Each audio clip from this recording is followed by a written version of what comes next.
le projet, on était 7. Il y en a 6 qui sont restés et 6 pour monter une startup. Toi, vous qui êtes 3, tu vois, c'est beaucoup trop nombreux. Ça suffit pas. On ne peut pas payer tout le monde ne peut pas bosser. Donc il y a des gros soucis d'équipe, ça n'a pas fonctionné, etc. Et en plus, là, on a fait une connerie, c'est qu'au lieu de bosser beaucoup plus sur le produit, on a bossé sur gagner des concours de start-up pour lever un petit peu de fonds, gagner des financements, partir à l'étranger, etc. Donc on a gagné plein de prix, c'était très très cool, mais on n'a jamais fait 1 euro de chiffre d'affaires. Et donc au bout de 3 ans, on a fait putain, ouais, c'est un bourbier ce truc, ça fait 3 ans que ça nous bouffe notre énergie, ça nous bouffe notre temps. Le mec qui nous a filé des thunes au démarrage, et bah il a perdu l'argent dans l'affaire et il nous tient à haute pression, on fait non, on va arrêter. Et donc on a complètement arrêté. Bienvenue dans nos Level-Uppers, le podcast qui envoie ton entreprise vers la croissance et au-delà. Chez TBP Entrepreneurs, on pense que le succès n'est pas un hasard et qu'il existe des similitudes entre les entreprises qui réussissent. Mais lesquelles sont-elles ? Quels sont les leviers à activer pour atteindre cette fameuse croissance ? Pour répondre à ces questions, nous nous sommes directement adressés à des figures inspirantes issues de l'univers de l'entrepreneuriat. Tu t'apprêtes à participer à une aventure incroyable autour de l'univers de l'entrepreneuriat. Alors attache ta ceinture car ça va décoller.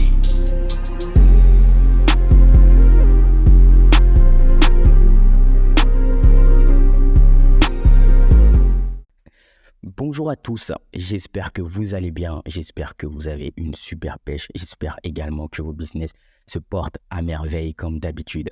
Comme vous le savez, chez TBP, on a toujours eu la chance d'avoir des entrepreneurs de dingue à vous présenter parce qu'ils ont des histoires incroyables, des projets incroyables et surtout des retours d'expérience de dingue à raconter. Aujourd'hui, nous sommes avec Antoine. Comme d'habitude, je suis un petit peu mal poli, donc je ne vais pas le présenter à sa place. Je vais lui laisser faire le sale boulot. Let's go. Bonjour, merci pour ta malpolitesse. Antoine Périgne. Je suis fondateur de 2 boîtes, une qui s'appelle la Social Media Family et une autre qui s'appelle Perfect Post. La Social Media Family, c'est une agence de social media, donc on aide les boîtes, les petites comme les très grosses, à communiquer sur les réseaux sociaux, que ce soit TikTok, Insta, LinkedIn, Twitter, à peu près tout ce qu'on veut. Et on est 9 personnes maintenant, on est à Tours et on est vraiment spécialisé, on va dire, principalement LinkedIn et TikTok, qui sont nos 2 marottes. Et on a Perfect Post, qui est une autre boîte que j'ai avec un collègue qui s'appelle Jérôme Essler. Et Perfect Post, en gros, c'est spécialisé sur LinkedIn et c'est une extension Chrome, ça c'est bientôt une application qui vous aide à mieux communiquer sur LinkedIn. Par exemple, ça permet de rajouter du gras, ça permet de rajouter de l'italique, de voir où apparaîtra le voir plus quand vous faites votre publication. Ça vous permet d'enregistrer vos brouillons en temps réel quand vous écrivez, comme ça vous ne paumez rien, de les programmer, de programmer le premier commentaire. Enfin, il y a 1 milliard de petites fonctionnalités comme ça qui aident à fond. Bon, bah écoute, c'est hyper génial. Je commence déjà à avoir des questions sur LinkedIn parce que c'est the outil. Si on veut être en B2B, j'ai l'impression que dans l'ensemble de mes podcasts, je parle de LinkedIn. J'en deviens accro, mais on ne peut plus vivre sans ça. Avant de continuer, j'ai envie un peu que tu me racontes ta vie, que tu me racontes vraiment ta petite histoire, parce que on pense que chaque entrepreneur est un héros un petit peu. Chacun a des choses à raconter, et chacun vient d'univers différents. J'aimerais que tu me racontes un petit peu qu'est-ce qui a fait qu'Antoine devienne l'Antoine d'aujourd'hui. Alors, quand je me suis lancé dans l'entrepreneuriat, c'était un peu par chance. C'est-à-dire que j'ai fait un bac ES, ça n'existe plus maintenant, mais à l'époque, c'était économique et social, globalement, tu vois. Quand on ne savait pas si on voulait faire L ou S, on prenait le milieu, c'était ES. À la suite de ça, j'ai fait un DUT technique de commercialisation, donc j'ai appris en gros à être vendeur. Et pendant que j'ai fait une licence là-bas, j'ai fait une licence marketing des nouvelles technologies pour apprendre mais c'était en 2012, donc je ne sais pas si tu étais né.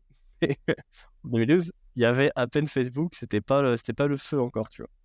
Mais on avait un prof de réseaux sociaux qui m'a trouvé un stage dans une boîte très très cool, qui vendait des ustensiles de cuisine en ligne et j'ai dû créer leurs réseaux sociaux pour eux, communiquer, etc. Et j'ai trouvé ça trop cool. On a cartonné, c'était l'époque où on pouvait faire, où Facebook déjà c'était le seul qui existait, tu vois, donc c'était plus simple. Et à la suite de mon stage chez eux, ils m'ont proposé de continuer en tant que freelance. Et je me suis dit putain, attends, on peut me payer pour faire ça, genre on me donnait des sous tous les mois pour faire des publications. C'est trop cool, j'ai dit oui. Et puis ça c'était en 2012, donc au fur et à mesure, tu vois, ça a continué, on a continué à me proposer des missions, et puis maintenant j'en vis, quoi. Donc ça c'est la base. C'est là que je me suis lancé en freelance. Et quand j'ai monté une agence et que j'ai commencé à me structurer, c'est un autre truc qui s'est passé. C'est en 2018, j'ai grimpé le Mont Blanc avec un pote. Je me suis cassé la gueule en descendant. donc moins cool. Et accident relativement grave, voire très grave, je savais pas trop si j'allais m'en remettre. Et du coup, à ce moment-là, je me suis dit, en fait, vu que je suis tout seul, c'est la merde, tu vois, quand t'es plus à la barre et qu'il y a personne d'autre, bah, c'était un enfer. Donc, j'avais un de mon meilleur pote avec qui je bossais en tant que freelance, tu vois, il a récupéré mon boulot pendant que j'étais là-bas. Et quand je suis sorti de l'hôpital, je me suis dit, bah, maintenant, je vais salarier du monde parce que comme ça, s'il arrive quelque chose, avec une équipe, on peut gérer, alors que tout seul, c'est impossible. Super, génial. Mais écoute, c'est top. Navré pour le cassage de gueule Regarde, sur, ça aide. sur mon blanc. Ça arrive à tout le monde, hein. D'ailleurs, j'aurais des questions aussi sur tes potentielles défaites également, parce qu'en tant qu'entrepreneur, on échoue énormément. Et j'ai l'impression que c'est tabou d'en parler de tout ça, mais t'en fais pas, on va en parler. Et j'aimerais savoir, tu m'as dit que tu as fait une formation en marketing, etc. Et après, directement, tu as créé, disons, ta société. Enfin, c'est venu malgré toi, quoi. On t'a proposé des missions de consulting, c'est ça? Euh, Ma question est, concrètement, est-ce que tu as eu des freins quand tu as voulu te lancer? Quand je dis des freins, ça peut être des freins d'entourage, des freins familiales, des freins, disons, un peu plus administratifs en ce qui concerne la création d'entreprise en France, où ça a glissé. C'était surtout administratif. Ma famille, alors il y a pas d'entrepreneur dans ma famille, mais j'ai pas eu de réticence à ce niveau-là. Ils ont toujours dit: «Il va se démerder», je pense, tu vois?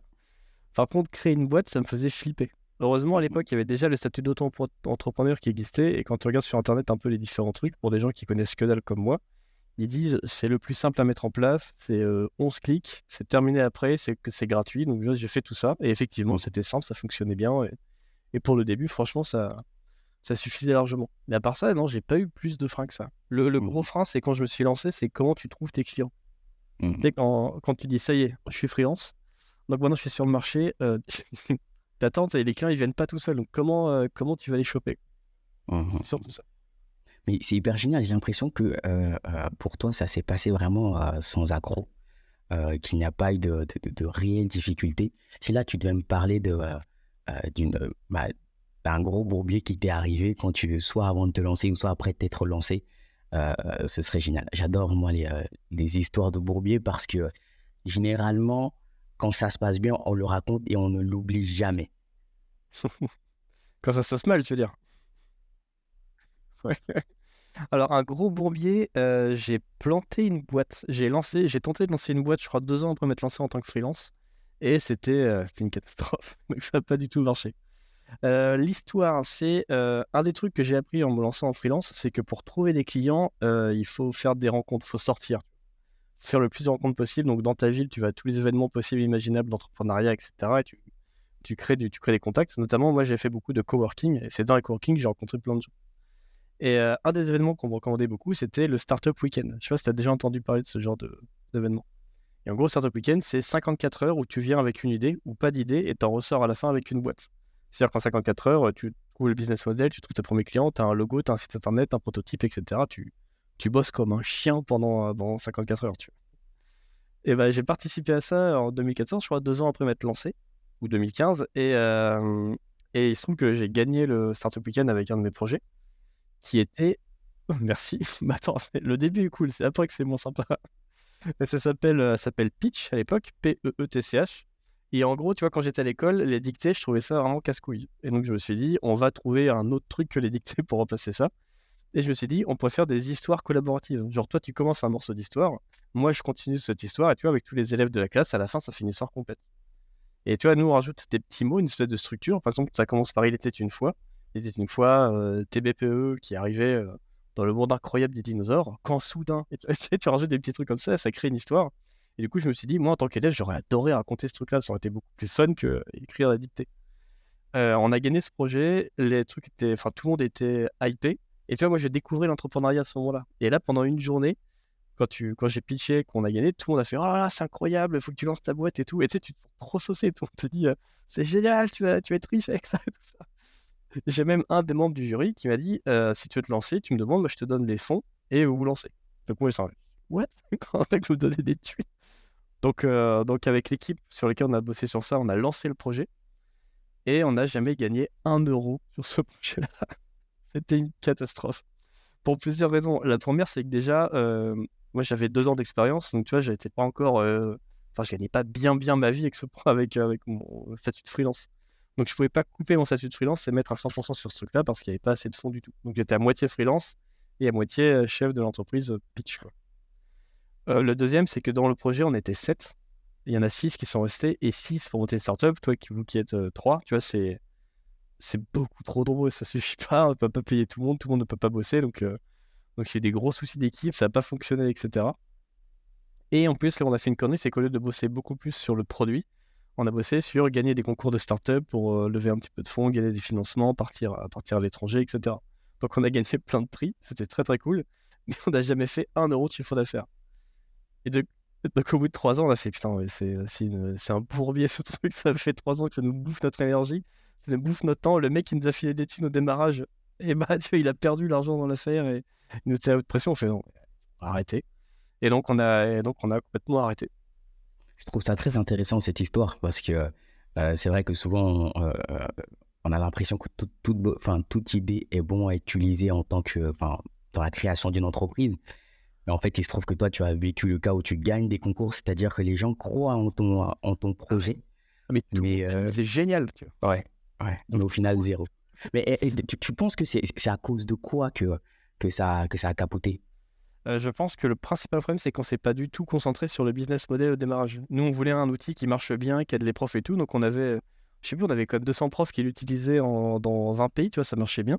Mhm. Sauf que c'était que des trucs gratuits et mec, le business model dans le domaine de l'éducation, c'est un enfer. Les écoles, elles ont pas une seule thune ou alors ils veulent pas en donner, surtout pas des projets numériques. Mhm. Donc ça marchait pas et nous, on n'a pas cravaché pour faire ça, tu vois? Je pense que Mhm. si je devais le refaire, ce truc-là, j'aurais commencé directement par le business model et trouver un système qui fonctionne. Savoir à qui on demande, combien on vend et commencer à vendre des trucs tout de suite, tout de suite. C'est ce qu'on a fait avec Perfect Post, c'est qu'on a commencé à vendre tout de suite et du coup, les problèmes, c'est pas la même dimension, tu vois? J'aime beaucoup ce que tu dis et depuis tout à l'heure, j'ai des questions, j'essaie de les ranger en esprit. J'ai des questions sur le business model, j'ai des questions sur la partie association aussi parce que vous étiez 7 quand même sur un projet. C'est une grosse équipe pour commencer. J'ai pas mal de questions. D'ailleurs, j'aimerais te parler échanger avec toi sur cette partie euh, gagner de l'argent là tout de suite. Parce qu'on voit pas mal d'entrepreneurs justement qui se lancent avec l'espoir de je vais faire de l'argent dans 1 an, 2 ans, 3 ans. Et pour ma part, moi, ce que je les conseille, c'est fais de l'argent maintenant avec ce que tu as tout de suite et itère jusqu'à trouver peut-être le bon business model ou peu importe. Mais il faut que tu puisses en vivre concrètement ou au moins générer un minimum de revenus et pas attendre que ta fusée soit complètement une Tesla pour pouvoir aller dans l'espace, quoi. Je sais pas toi ce que tu penses de ça. Ah mais je suis 100 d'accord. Tu vois, au début dans nos pitch, on était fiers de dire, quand on allait voir des gens: «Non mais nous on se paye pas, on met tout on réinvestit pour que ça fonctionne et tout». Mais le problème, c'est que ça marche pas du tout. Tu peux pas rester sur un projet où tu te payes 0 pendant 2 ans. Au bout d'un moment, tu t'épuises, tu en as ras le cul et cetera, donc ça fonctionne pas. Et puis en plus, vu que tu confrontes jamais au marché, tu sais pas ce qui plaît aux gens, tu sais pas ce qui va faire vendre, ce qui va faire acheter et cetera. Perfecto, ça a été tout l'inverse. C'est qu'on a commencé à voir qu'il y avait une traction gratuite, donc on a toujours un modèle freemium, tu vois? Mais on s'est mis un palier en disant: «Si on dépasse tel volume, on commence tout de suite à travailler la version payante». Et donc mais c'est un enfer, hein, parce que du coup, on a commencé à vendre l'outil. On n'était pas du tout, finalisé et cetera. On avait peur et justement les gens achetaient, nous faisaient des retours, on l'améliore au fur et à mesure et donc maintenant l'outil, il tient carrément la route, il fonctionne bien, tout le monde est content et les ventes te rentrent, tu vois? Mais c'était d'un stress au départ. Je pense que tu vends des services, tu sais que tu vas avoir des bugs et c'était une discussion avec mon associé Jérôme qui lui est beaucoup plus à l'aise avec ça. Il me disait: «Mais c'est très bien Antoine, il faut qu'on ait des bugs, on fait qu'on ait des erreurs parce que comme ça, on peut les corriger. Si personne nous lit, c'est la merde». Et voilà et en fait, il avait raison, tu vois? Le fait de se lancer avant tout le monde et ben, avant que tout soit terminé, ce qui fait que maintenant on a une communauté qui est ultra engagée, qui sont à fond avec nous parce qu'ils nous ont aidés à débugger la solution et cetera et c'est un peu la leur, tu vois? Je pense que Hyper, ouais, carrément.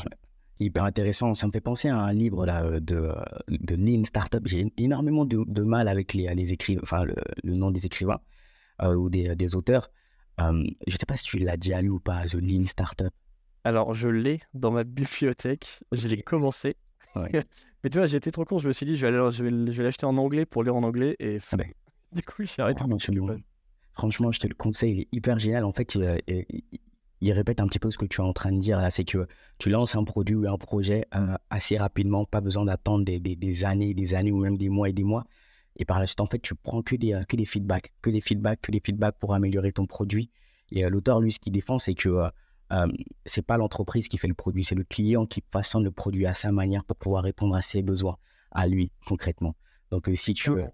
si tu te lances à faire des grosses études de marché, des gros business plans qui, je répète personnellement, ce sont des éléments qui sont hyper intéressants, hyper importants parce que nous en faisons pour des entreprises, mais c'est pas parce que tu fais une étude de marché ou un business plan que l'entreprise marche, c'est le client qui a toujours raison, c'est le marché qui a toujours raison. Qu'est-ce que tu penses de C'est cela? clair. Ah, je suis d'accord. Et puis surtout, je trouve que moi, les premiers euros, c'est les plus durs à faire avec ton produit.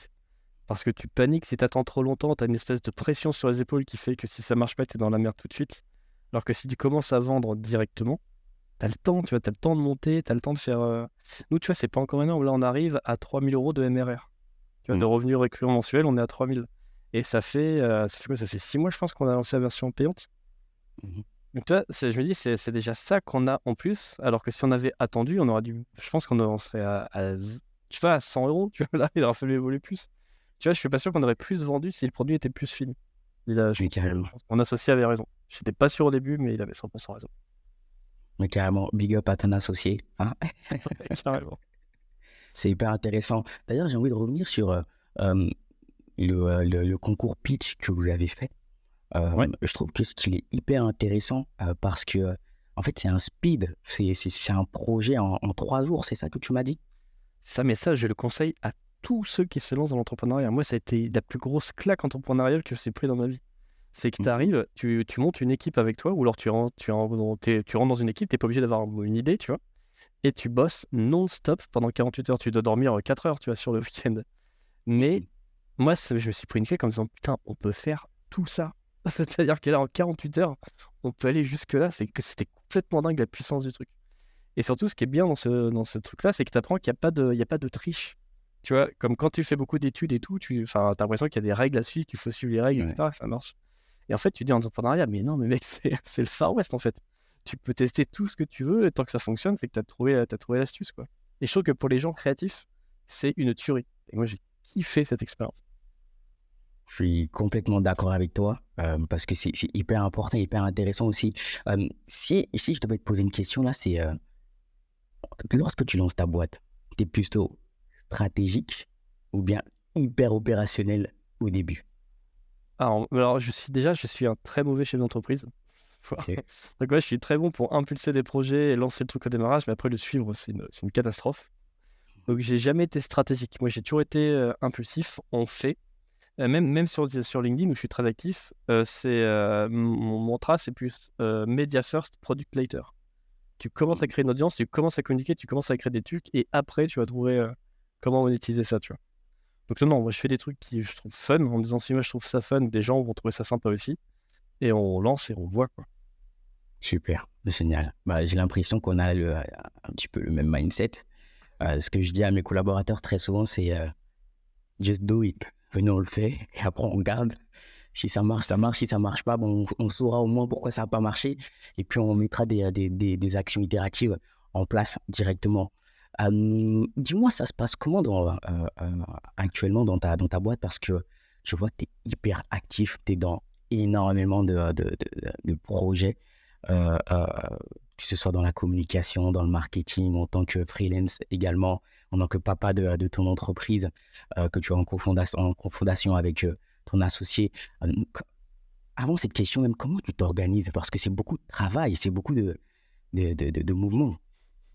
C'est un enfer, faut organiser. Mhm. Moi, j'ai trouvé une solution. Au début, j'ai essayé, je suis un gars vraiment complètement désorganisé, donc j'essaie de faire des to-do list, de les suivre et d'être le plus efficace possible dans ma journée. Ouais. Pour moi, ça fonctionne pas. Sauf là, en ce moment, on a vraiment beaucoup, beaucoup de taf, donc je suis obligé d'être beaucoup plus structuré. Mais c'est pas mon naturel, ça, c'est pas normal. Donc, ce que j'ai trouvé comme solution, c'est que je m'entoure exclusivement de gens très, très, très structurés et très organisés. Tu vois, je pense que dans l'équipe, on est 9, on doit être 2, voire 3 d'esprit un peu trop créatif et pas structuré. Tous les autres, c'est que des gens qui sont au cordeau, qui sont capables de calculer à la minute près le temps qu'ils ont passé sur chaque projet, qui sont des brutes en orga. Tu vois. Donc je me repose beaucoup, beaucoup sur les autres qui sont plus doués que moi sur ça. Super. Donc, si demain, par exemple, tu avais un conseil à donner à un entrepreneur qui se lance et qui souhaiterait rentrer en collaboration, trouver des associés plutôt, qu'est-ce que tu lui conseillerais? Moi, ce que je conseillerais, c'est au lieu d'essayer d'être bon partout, essaye de savoir où est ce qu'on appelle ta zone de génie, là où tu es vraiment bon, tu vois, tu travailles ça. Et essaye juste d'avoir les bases sur les autres éléments pour pas être trop chiant pour tes collaborateurs. Pour moi, c'est ça la base. Et après, tu vas forcément trouver des gens qui vont pallier là où tu es mauvais et toi, tu pallieras là où ils sont moins bons. Donc, c'est vraiment collabore avec des gens. Fais-le à plusieurs, ça marche bien. Et concentre-toi sur là où tu es bon plutôt que combler tes défauts. Hum, Bon, Génial. j'ai C'est comme, ouais. un puzzle, quoi. Ouais, pour moi, c'est un peu ça. Tu vois, là, Jérôme, c'est pareil, il comble exactement là où je suis déficient et j'ai l'impression de combler sur les autres éléments. Et mon associé sur l'agence, l'associé ami de la famille, c'est exactement pareil. Le mec, c'est une brute d'organisation. Il aime l'administratif, tu vois, il aime la gestion. Ça, c'est le truc qui me fait flipper au possible. Par contre, c'est pas lui qui va avoir les idées les plus créatives sur les projets. Donc moi, je m'occupe de cette partie-là, lui s'occupe de la partie gestion, et du coup, la boîte tourne bien. Et en plus, ce qui est cool, c'est qu'on se marche pas sur les pieds. Tu vois, le problème que j'ai eu avec Pitch à l'époque, c'est que c'était que des profils qui me ressemblaient. Et du coup, personne ne savait qui devait faire quoi, chacun voulait faire la même chose. Enfin, c'était un peu la merde, tu vois. Là, vu qu'on a des profils qui sont ultra complémentaires, il aime faire ce qu'il fait, moi j'aime faire ce que je fais, j'ai pas envie de faire ce qu'il fait, il a pas envie de faire ce que je fais. On est très bien comme ça. Hyper intéressant. Et c'est quoi, je poserai cette question juste après. Là, j'ai envie de savoir, euh, là, vous avez lancé votre projet et je vois que surtout sur LinkedIn, hein, tu donnes énormément. J'ai été un petit peu sur ta LinkedIn page où tu partages énormément de contenu sur l'entrepreneuriat. D'où est-ce que ça te vient cette envie de partager et de donner toutes ces ressources? Parce que je pense que tu aurais pu les garder pour toi. Ou par exemple, tu aurais pu en faire, disons, des e-books à mettre en vente sur les réseaux, les plateformes, etc. Mais tu as décidé de les donner gratuitement. Euh, Pourquoi? Why? Qu'est-ce qui se passe? Alors, déjà, je les donne gratuitement parce que je me dis qu'il y en a déjà plein qui existent partout à droite à gauche. Donc, ça sert à Mhm. rien que je fasse payer. Et surtout, je gagne déjà ma vie. Tu vois, j'ai pas besoin de cet élément-là dans ma rémunération. Donc, au début, je me dis autant se faire kiffer, tu vois. Et pourquoi je me suis lancé sur LinkedIn? J'ai découvert, je me suis vraiment mis LinkedIn très sérieusement pendant le Covid. Je pense comme pas mal de monde, tu vois, tu t'emmerdes chez toi, Ouais. t'as plus de rendez-vous et tout. Et ça m'a choqué, c'est quand je suis arrivé sur LinkedIn, j'ai trouvé que le réseau était incroyablement chiant. Mm. Tout le monde parle de lui, tout le monde donne des trucs très sérieux, il n'y a pas d'humour. Et donc, je me suis dit, plutôt que me barrer, je vais faire des vannes, tu vois. Je vais faire des vannes dessus. Je Ouais. me dis, il y a bien 2-3 personnes que ça va faire rire. Et tu vois, je sais pas si tu écoutes Orelsan, moi j'aime bien ce Ouais. chanteur. Et il a fait une chanson que j'aime bien qui s'appelle Un gros poisson dans une petite mare. Où lui il dit que c'est Mm, pas bien, mm, il dit que c'est un gros poisson dans une petite mare, c'est qu'il faut changer de mare. Et moi je suis pas d'accord, tu vois. Je trouve que mm. LinkedIn, vu que tout le monde est chiant, il suffit que tu sois un tout petit peu drôle et tu sors tout de suite du lot. Et je me suis dit, au lieu d'essayer de conquérir Instagram ou TikTok où tout le monde est marrant, je vais sur LinkedIn, je serai un des seuls gars marrants, donc forcément ça devrait marcher. Et ça a marché. Et du coup, est-ce que, parce que là, j'imagine, ça doit l'être, ça fait partie de ton personal branding, d'avoir ce côté humoristique sur l'ensemble de tes réseaux. Ouais. Et même ça sert dans la boîte, c'est-à-dire que là, hier, j'ai un gros client qui s'est contacté parce que la précédente agence avec qui il travaillait n'était pas assez fun. Et donc ils viennent vers nous Mm. parce qu'ils savent que, tu vois, si c'est à l'image de ce que je dégage sur LinkedIn, les contenus qu'on va proposer vont être un peu déjantés.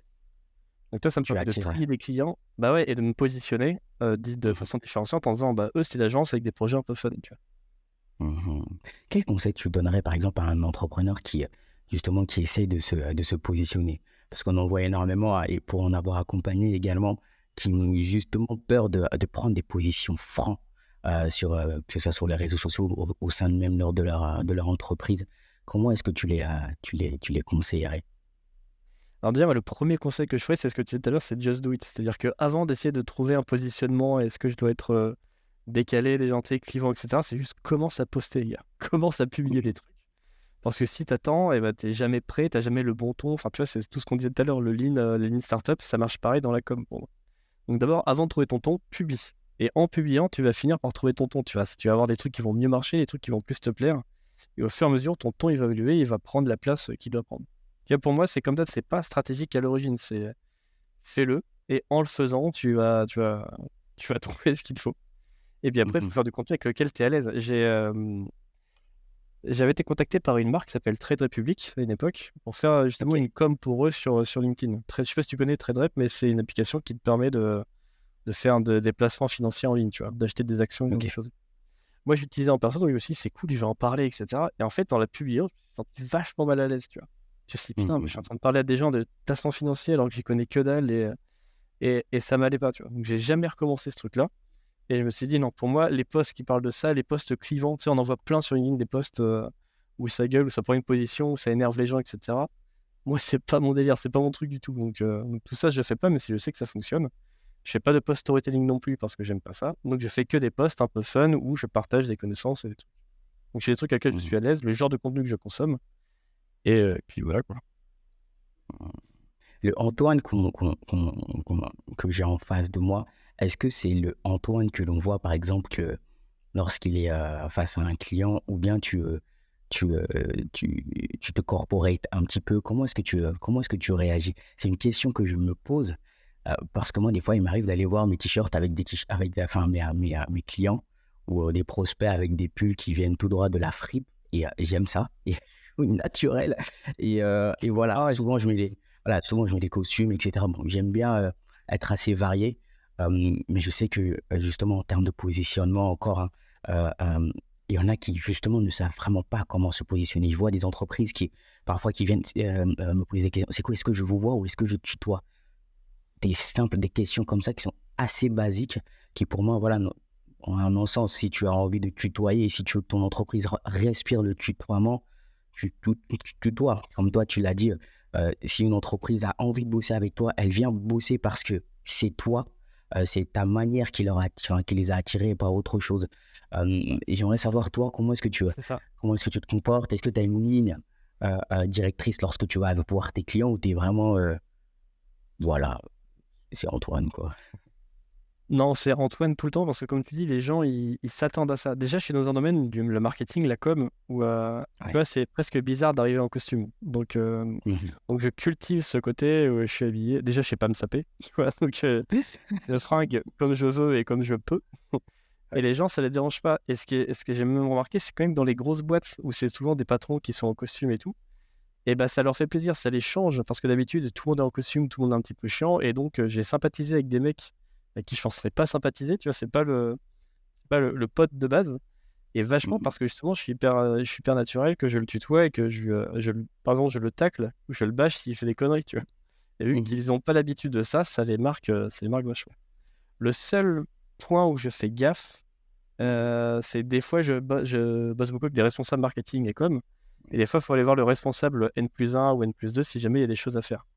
Et là, tu vois, vu que je viens en tant qu'accompagnant du mec qui est en interne, là, j'essaie de faire un petit peu attention pour pas le desservir et pour faire un peu moins. Parce que souvent, sur N+1, il me connaît pas du tout. Donc, tu vois, si j'arrive en Mhm. faisant le mec un peu con, ça fonctionne pas.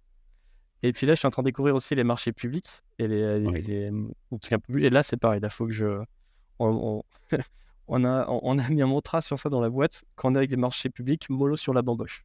Donc, tu vois, on fait pas trop Ok. la fête. On est là tranquille. Et sinon, pour être client, ouais. Un peu moins de blagues et un peu plus de chemise, quoi. Alors, toujours pas de chemise. Ça, Ok. non. Mais un peu moins de blagues, clairement. Et là, tu vois, par exemple, je suis habillé n'importe comment, mais j'aurais mis un sweat sans capuche. Tu vois, c'est mon, Ouais. c'est mon niveau habillé. Tu vois. Pas comme toi, là, t'es Bien. fringué. Là, j'adore. J'ai un gros pull de foot US avec une casquette. TDP Entrepreneurs. Que dire de plus? Ah, c'est Voilà, ma tu fais le vibe, taf. disons. Tu vois. Voilà. Bah, je n'arrive pas à faire d'efforts pour les autres. Quand je dis d'efforts pour les autres, je vais être moi-même avant d'aller plaire aux autres. Parce qu'en forçant et en essayant de plaire aux autres, on se perd, selon moi, concrètement. Et Donc, puis, et puis, tu marques moins les gens. Le mec, il a l'habitude d'en voir 50 qui sont en costume. Si toi, t'arrives, pas un peu débraillé, mais toi, un peu différent et que tu maintiens ce ton que t'as partout, et bah, tu les marques vachement plus, quoi. Ils se disent, ah, c'est le même gars que j'ai vu sur LinkedIn, que j'ai vu dans un événement, etc. ouais, Comme je te dis, il y a que quand je vais voir le N+1 de mon client que là, je fais attention. c'est pas. Dis-moi, et je vois que tu es énormément actif également sur LinkedIn. J'ai envie de revenir sur cet aspect give. Vraiment, est-ce que, parce que je trouve ça impressionnant vraiment la petite page que tu as faite, euh, dans laquelle tu mets énormément de ressources, notamment sur LinkedIn. Je crois que la majorité des éléments, c'est sur LinkedIn en tout cas. Ouais. Euh, Est-ce que tu réussis, est-ce que c'est un canal d'acquisition pour toi? Est-ce que tu réussis à avoir des clients? Houston, es-tu là? Je répète, Houston, est-ce que tu me reçois? J'interromps ce podcast à quelques secondes pour partager avec toi notre prochaine mission, Expédition Levelopers, la fusée qui envoie ton entreprise sur orbite croissance. Comme tu le sais, de nos jours, il est devenu très simple de créer une entreprise. Par contre, faire de la croissance relève d'une toute autre histoire. Alors avec la base de lancement spatial TBP Entrepreneurs, on a décidé de mettre en place cette fameuse expédition. Pour plus d'informations ou pour t'inscrire au prochain décollage, rendez-vous sur notre site internet www.tbpe.fr. Allez, on appuie sur l'accélérateur vers la croissance et... Ou bien c'est plus vraiment c'est une page ou voilà, vraiment une page. Alors si, parce qu'en fait, j'ai 3 trucs que je vais mettre en avant auprès des gens qui vont voir mon profil. J'ai Mhm, l'agence sur laquelle on trouve des clients et qui nous contactent. Et globalement, on va dire que LinkedIn, je pense que ça doit être, 70% de nos clients à peu près qui nous contactent, ok. enfin qui sont passés en tout cas à un moment donné par LinkedIn, tu vois. Ensuite, j'ai Perfect Post où là, bah, ma clientèle, c'est les gens qui utilisent LinkedIn. Donc, je suis obligé de parler de LinkedIn à fond, d'être sur le réseau social-là, etc. Et j'ai pas regardé le taux de transformation de cette page sur Perfect Post. Mais on a regardé on a 20 000 utilisateurs. Sur les 20 000, je crois qu'on a regardé qu'il y avait 2 000 qui sont en relation avec moi ou qui sont abonnés à moi. Donc, la majorité ne viennent pas de mon profil. La majorité, ça vient d'un peu partout de LinkedIn. Et le dernier événement que j'utilise beaucoup, mais je t'en ai pas parlé encore parce que c'est gratos, ce sont les apéros CM. Mhm, En gros, ouais. une fois tous les 2 mois, on organise ça dans une vingtaine, une quinzaine, une vingtaine de villes en France. Un jour, Mhm, là, le prochain, c'est le 27 septembre, la semaine prochaine, où tout le monde va dans les bars, les gens de LinkedIn, pour boire des coups ensemble. ok, Là, super. et du coup, le site, c'est apéro.cm. Et plutôt que faire la pub de ça, je fais la pub de ma landing page qui redirige vers ça et tous les autres. D'ailleurs, si tu Mhm. veux y aller, il y en a un à Paris, au Titi Palacio, je crois. J'ai vu, parce que j'ai été sur ta page, j'ai vu les différentes, enfin, je crois que tu as même mis un post sur LinkedIn où c'était une dame qui parlait justement du concept. Je trouve que c'est hyper intéressant parce que déjà pour les freelances, concrètement, trouver des collaborateurs ou voilà quoi. Mais également, ça permet de faire du networking, quoi. Mais c'est ça. Et tu vois, et pour avancer beaucoup de networking, je trouve que souvent, c'est un peu prout-prout, c'est un peu chiant, tu vois. C'est chacun se donne sa carte, faut se présenter, etc. Ouais. Et moi, je trouve ça chiant au possible. Donc à la base, l'apéro CM, c'est ce que je faisais avec des potes à Tours uniquement. C'est simplement, on vient, on boit des coups, et il est interdit d'y aller en mode commercial, tu vois. Dire, moi là, je fais Mhm, ça, et toi, qu'est-ce que tu fais, etc. C'est plutôt, je bois des coups avec des potes, et mhm, vu que ça devient des potes, eh ben, ça devient des clients derrière. Et j'ai l'impression que ça a bien résonné parce que au début, j'étais que à Tours, maintenant, c'est une vingtaine de villes. Et ce que les gens kiffent, c'est ça, c'est qu'il n'y a pas de structure, tu vas pas dans une boîte, donc t'as pas, genre, tu sais, t'as pas une présentation de 20 minutes de la boîte avant de pouvoir commencer à boire un petit champagne. Là, tu es dans un bar, tu bois ton coup, tu as une planchette de saucisson offerte par la boîte, que tu les remercies, et tu rencontres plein de gens. Et maintenant, c'est trop cool. À Paris, ils sont entre 50 et 100 à chaque fois. À Bordeaux, c'est pareil. À Nantes, c'est pareil. À Tours, c'est pareil. À Montpellier, c'est pareil. À Toulouse, c'est pareil. Donc, ça crée des énormes communautés. Ce qui fait que maintenant, une fois tous les 2 mois, à peu près, je crois qu'il y a 600 personnes qui se retrouvent en France pour boire des coups. Et qui sont mhm, juste c'est là ouf. pour discuter d'entrepreneuriat, de LinkedIn, de comment t'as fait toi pour te lancer. Alors, comment ça va ton business? Et je te jure que c'est trop bien. Et ce que j'ai remarqué, c'est que les freelances, ils se sentent vachement seuls, tu vois. Parce que t'es tout seul dans ton bateau, tu vois. Tu galères, tu rames tout seul. Et ben la personne, ça permet de dégager un peu ça, tu vois, de dire ce que tu as à dire et de demander des conseils à des potes et des gens qui sont dans les mêmes merdes que toi. Et donc, c'est que ça aide les gens qui se sentent un peu seuls dans leur statut de freelance. Carrément, je trouve que c'est hyper intéressant pour en organiser aussi. Pas de cette taille-là, mais avec TBP, on organise souvent des petits événements de networking, mais avec un peu plus de concret. Quand j'ai un peu plus de concret, on fait ce qu'on appelle la table ronde des entrepreneurs. Bon, on a pris le concept des alcooliques anonymes, tu vois, et on l'a transformé avec des entrepreneurs. Donc, le but, c'est que tu as un problème, tu viens, tu t'assois avec une dizaine d'entrepreneurs et on échange dessus et on essaie de trouver tous ensemble des solutions à ta problématique. En même temps, tu as l'occasion d'échanger, de faire du networking, etc. Mais je trouve que c'est hyper intéressant parce que Ah très bah, c'est souvent, clair. lorsqu'ils viennent à ces types d'événements, au-delà même d'avoir des contacts, ils ont soit des clients très souvent, ou bien bien évidemment des collaborateurs ou des partenaires. Et moi, j'adore voir ça. Je sais pas après, est-ce que par exemple, ce que vous faites après, vous avez un groupe ou des choses comme ça que vous mettez à disposition dans lequel ces personnes-là peuvent échanger, ou bien c'est juste apéro et puis ciao. C'est juste apéro. Je sais qu'il y a plein de gens qui sont devenus potes dans ces apéros, donc qui continuent, etc. Et là, dans les étapes qui viennent, effectivement, je vais créer un groupe pour la ville de Tours que je gère. Comme ça, on sera dedans. J'aimerais bien faire un groupe pour tous les apéros CM de France. Et surtout, j'aimerais bien faire un apéro international, enfin national. Tu vois, un apéro, je Mm. pense, à Paris, où tu as tous les mondes de toutes les villes qui se réunissent et pendant 48 heures, on boit des coups en discutant, tu vois. Mais je trouve que c'est très bien la solution que tu proposes est très bien où tu y vas, il y a une valeur ajoutée, c'est tu vas avec un problème, on résout ton problème, ou tu aides les gens à résoudre leurs problèmes. Ça crée des liens, c'est pas trop commercial et je trouve que c'est très cool. Et tu vois, et ça, je trouve que c'est bien. Et moi, ce que je rajoute comme brique à ça, c'est que nous, il n'y a pas du tout ça.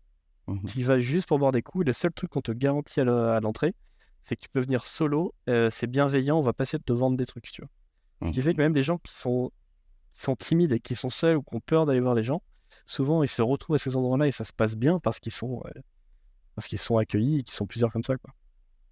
Mais je trouve ça intéressant parce que vous brisez un petit peu la barrière du sales. C'est-à-dire que très souvent, lorsqu'on va dans les événements maintenant, comme tu l'as dit au début, on a 20 minutes de présentation de l'entreprise avec des produits qu'ils vendent, etc., etc. Mais Et par la suite, on propose une offre ou je ne sais quoi. Les gens ne veulent plus acheter. Arrêtez de les emmerder. Les gens ne veulent plus acheter, ils veulent passer du temps, ils veulent s'amuser, ils veulent découvrir d'autres personnes. Et justement, c'est ce que les personnes qui viennent justement, je pense, dans tes événements à toi, ils doivent potentiellement ressentir cette légèreté, cette, euh, disons, cette envie innocente d'aider sans avoir de retour, quoi. bah, c'est ça. Et puis même, y aller sans pression sur les épaules en se disant putain, si j'y vais, il faut que j'écoute un discours, ou si j'y vais, il faut que je présente ma boîte, il faut que je pitch, tu vois. Non, non, t'as pas tout ça. Tu vas, tu bois les coups, t'as rien besoin de présenter, de préparer, juste tu discutes avec des gens. Et je trouve qu'en fait, c'est vachement plus naturel. Et les gens, ils discutent, ils deviennent potes. Et du coup, ah, tu fais quoi toi? Ah, bah, j'ai un pote, il fait ça pareil, il a fait ça, tu devrais le contacter.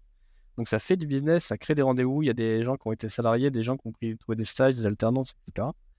Ça marche pas. C'est pas aussi efficace que ce que tu proposes toi parce que c'est pas le but, tu vois. Mais je trouve que c'est une espèce d'entre-deux et ça, Ouais, ça plaît aux personnes qui sont un peu désabusées ou qui en ont un peu ras-le-bol du côté trop commercial. carrément, carrément. Et moi, Dis-moi, j'aimerais... pardon, Excuse-moi. j'aime cette petite goutte de chaos. Tu vois, je trouve que dans LinkedIn, tout est trop policé, tout Mhm. est commercial. Tu vois, il y a une offre derrière tout. J'aime le fait qu'il y a un truc qui est en train de prendre de l'ampleur, où il y a 20 villes qui sont en train de le faire, bientôt 25, et il n'y a rien à gagner, il n'y a pas de partenaire, il n'y a pas de thune derrière, et ça fonctionne. Et tout le monde essaie, comme j'ai plein de boîtes qui me contactent en me disant est-ce que je peux sponsoriser l'événement, et on échange à tous les participants, tu donnes un code promo pour mon truc et tout. Et on fait non, non, il n'y aura rien, les gars, c'est juste, Mm. on boit des coups. Vous attendez pas. Hyper intéressant. Franchement, j'aime beaucoup. Bah, je pense que celui de Paris, tu me redonneras la date ou un lien en privé. J'irai faire un tour dessus et peut-être qu'on se verra là-bas. Mais oui, c'est apéro.cm. T'as toutes les villes et c'est toujours la même date, c'est la même heure pour tout le monde. Viens le 27 septembre. En plus, t'as plein de gens de LinkedIn Game. Tu vas trouver d'autres Mhm. participants pour tes podcasts. Vraiment, t'as Mélissa Osmani, t'as Juliette Cadeau, t'as souvent l'équipe de Favicon qui sera là-bas aussi. Enfin, t'as Ok, plein de gens qui sont sur place. c'est génial. Merci pour le plan. Je t'en prie. Super. Du coup, maintenant, j'ai d'autres questions à te poser, surtout sur ta présence sur LinkedIn. Est-ce que tu as disons, des best practices que tu appliques sur LinkedIn pour avoir, disons, l'impact et l'influence que tu as actuellement sur le réseau? Il y a plusieurs trucs. Déjà, le premier truc, c'est que j'ai fait un énorme nettoyage de mon fil d'actualité. Comme LinkedIn, quand on arrive dessus, au début, c'est pas très intéressant. Et donc, faut pas hésiter dans ton fil d'actu à dire à LinkedIn ça m'intéresse pas, ça m'intéresse pas. Et du coup, il les vire. Il a tendance à moins te les montrer. Tu vois, l'algo de LinkedIn a besoin d'être un peu éduqué pour créer son feed. Donc, j'ai passé beaucoup, beaucoup de temps à ça. Et du coup, j'ai passé plus de temps sur LinkedIn parce que ça m'intéressait vachement plus. Donc, à mon avis, c'est la première chose vraiment à faire. La deuxième, c'est commencer à communiquer. C'est tu publier, pas publier d'autres choses, mais publier. Et là où j'ai vu l'énorme différence, c'est quand j'ai commencé à partager des connaissances ou à donner des trucs, des astuces, des tips, des outils aux gens. Au début, je parlais plus de mes rendez-vous, des trucs que j'avais fait, etc. C'est un peu de ma vie, tu vois. Ça marchait un peu, mais c'était pas le feu. Et quand j'ai commencé à donner des astuces, des outils, des tutos, et cetera, là, ça a explosé tout de suite. Donc pour moi, les best practices, c'est publie, que ce soit régulièrement ou pas, on s'en fout, juste publie, commence à publier, nettoie ton feed et fais les trucs qui objectivement intéressent quelqu'un qui ne te connaît pas. Et à partir de là, le reste. Après, il faut être actif. Après, il y a plein de trucs, mais que tout le monde répète, donc ça sert pas à grand chose. Mais il faut être actif tous les jours sur LinkedIn, liker, commenter, parce que tu es aussi visible en publiant qu'en commentant. Donc commente beaucoup et publie beaucoup. Et ça suffit. Pas mal déjà. C'est un bon début, ouais. C'est un bon début pour commencer. Mais c'est ça, mais en fait, pour moi, c'est comme tout, c'est comment tu deviens danseur pro? Bah, mec, tu commences à danser, en fait, et puis au fur et à mesure, tu deviendras danseur pro. Si tu kiffes, tu vas continuer. Si tu continues, forcément, tu deviendras pro. Bah, LinkedIn, toi, c'est à peu près pareil. Je pense que la plupart des créateurs qui sont là aujourd'hui, qui ont percé, ils ont commencé à publier plus tôt que les autres, ils ont été plus assidus que les autres, et ils ont trouvé un truc un peu différenciant par rapport aux autres, comme un dessinateur, comme un danseur qui a trouvé un style particulier. En gros, c'est pratique, pratique, pratique, pratique, pratique. Bah ouais, c'est en forgeant qu'on devient forgeron. Donc, publie sur LinkedIn, au fur et à mesure, tu vas choper les trucs, quoi. Ouais. Donc pour toi, LinkedIn, c'est the réseau où il faut être, ou bien, je reformule ma question. Tu es dans la communication, tu es dans le marketing. Ça se voit directement, surtout lorsqu'on va sur ton site internet et disons ton jargon. Moi, j'adore parce que c'est comme ça que je parle également, même dans les articles que je mets sur mon site internet. Je tutoie, je mets des smileys, etc. Ça plaît pas à tout le monde, mais c'est comme ça. Euh, c'est un peu marrant, mais voilà. Et j'aimerais savoir, toi, euh, concrètement, que tu me parles de... comment est-ce que je peux t'expliquer ça? Que tu me parles de... en fait, de la communication. Voilà, surtout de la communication que tu fais. Parce que tu es... excuse-moi, je reformule ma question. Je pense que cette partie sera coupée. Je te jure. Oui, je voulais savoir parce que très souvent, en fait, j'ai des entrepreneurs qui viennent me voir et qui me parlent qui n'arrivent pas à trouver le juste milieu et qui n'arrivent pas à comprendre la différence entre la communication et le marketing. Je ne sais pas ce que tu as à dire. Est-ce que toi, tu sens une différence entre la communication et le marketing? Ou bien pour toi, c'est la même chose? Pour moi, la communication, c'est un des éléments du marketing. C'est relativement similaire. Tu vois, mais le marketing, ça comprend pas que la façon dont tu communiques. Ça comprend aussi tes objectifs, ça comprend quel est ton produit, comment tu vends ton produit. Enfin, tu vois, c'est une espèce de package global. À l'école, on parlait des 4 P. Product, Oui, Price, Placement, Promotion. Et ben, tu vois, Promotion, c'est communication. Mais t'as le prix, le produit, t'as tout le reste qui tourne autour qui est dans le marketing. j'ai Je pense compris. que c'est purement ça. Ok. Et la communication, étant donné que tu es à fond dedans, j'aimerais que tu me parles un peu de ta boîte, en fait. Voilà ta boîte. Qu'est-ce que vous faites dedans concrètement? Parce que j'ai été sur ta landing page où tu présentes un petit peu les différentes fonctionnalités. Et j'ai adoré un petit peu, disons, l'expérience utilisateur ou, disons, comment est-ce que on peut prendre en main l'application, toutes ces choses-là avec les screenshots. Et j'aimerais que tu m'en parles un petit peu parce que je trouve que c'est hyper intéressant de l'avoir. Et je trouve que c'est dommage qu'il n'y ait pas beaucoup plus de personnes qui soient au courant qu'il y a des apps, et qu'il y a ton extension qui existe et qu'ils peuvent utiliser ça pour rendre un peu meilleure leur expérience sur LinkedIn. Est-ce que tu peux me parler de ta boîte de 1 et ensuite on digressera sur ça? Oui, bien sûr. La boîte s'appelle Perfect Post, où à la base, c'était un peu une vanne avec un pote, avec Jérôme justement, où quelqu'un avait fait une publication pour nous dire aux gens où apparaissait le voir plus sur LinkedIn. Tu sais que sur LinkedIn, tu as toujours les premières lignes et puis après, tu as un voir plus pour Oui. afficher le reste. Et le problème, c'est que les gens écrivaient des grosses accroches et l'accroche, elle était coupée en plein milieu par le voir plus et donc c'était un peu casse-bonbon. Et donc Jérôme, qui est un développeur hyper talentueux, qui fait ça depuis très longtemps, il s'est dit, bah attends, ouais, ça va me prendre 20 minutes, je vais faire une extension Chrome où tu as une ligne, quand tu fais ta publication, qui te dit, voilà, Overplus sera sous cette ligne-là. Et ça a carrément cartonné. Moi, j'ai dit, putain, mais mec, c'est une trop bonne idée ce que tu fais. Et du coup, je lui ai dit, quand ça passait, je lui ai dit, moi, j'aimerais bien autre chose. Souvent, moi, quand je fais une publication, j'ai un tableau Excel où je compte le nombre de likes, de vues et de commentaires, tu vois, toutes les 10 minutes à peu près, toutes les 15 minutes. Et comme ça, je suis capable de voir quelle est la progression de la publication. Est-ce que ça explose quand un influenceur commente? Est-ce que ça explose à 14h, à 18h? Est-ce que ça marche mieux le matin, l'après-midi, etc. Et je dis, mais ça, je fais ça à la main. T'as pas toi un moyen de faire en sorte que ça le fasse tout seul? Il me dit, bah si, bien sûr. Je rajoute ça dans mon extension Perfect Post. Hop, et maintenant, il y a un petit onglet LinkedIn qui s'ouvre et qui va traquer les données pour moi toutes les 10 minutes. Et donc, comme il fait ça, que c'était gratos, j'ai publié sur mon profil en disant, les gars, avec Jérôme, on vient de faire cet outil-là.